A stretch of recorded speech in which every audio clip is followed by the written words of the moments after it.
On August the 21st, 2007, I got this chair from the Mathis Brothers as his department.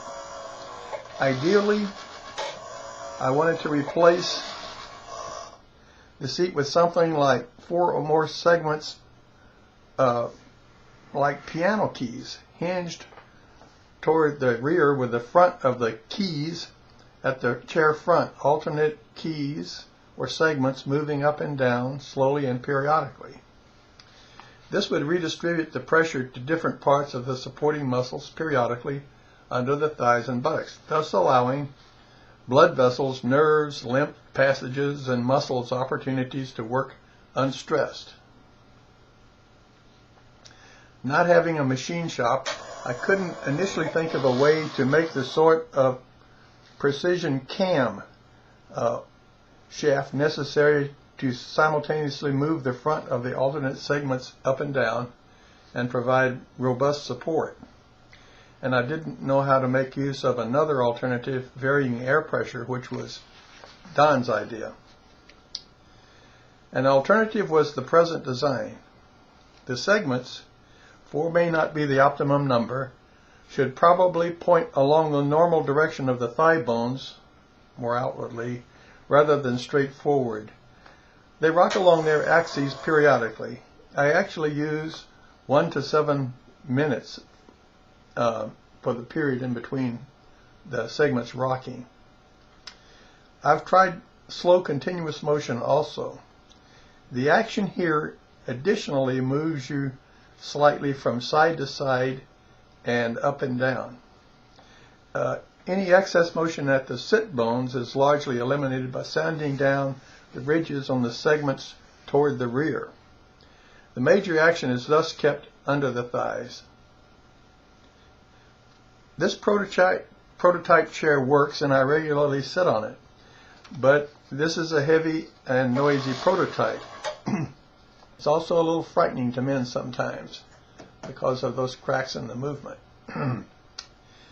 This couldn't have been constructed to operate smoothly without drilling precisely placed holes in metal and wood. My friend Bob gave me a good drill press. Hand tools sufficed for the rest of the work, except that I finally broke down and bought a router to round off these segments. Before going under the hood, I'll point out some features. First, the frame, front and rear, is made of aluminum angle material with bearings held in by aluminum strips. The front and rear frame members are tied together with all thread screw running front to rear. The seat segments are carried by 5/16 inch rods supported in the bearings at each end. Most of these materials were obtained at Atwood's and Lowe's. The rods are welded, or were welded by Timmons to a 16th inch thick plates underneath here, and these plates were then bolted to the wood on the top of the segments with 3 bolts each. A big bolt toward the front of each segment holds an IGUS, that's spelled I-G-U-S, Igubal spherical bearing post, which points down.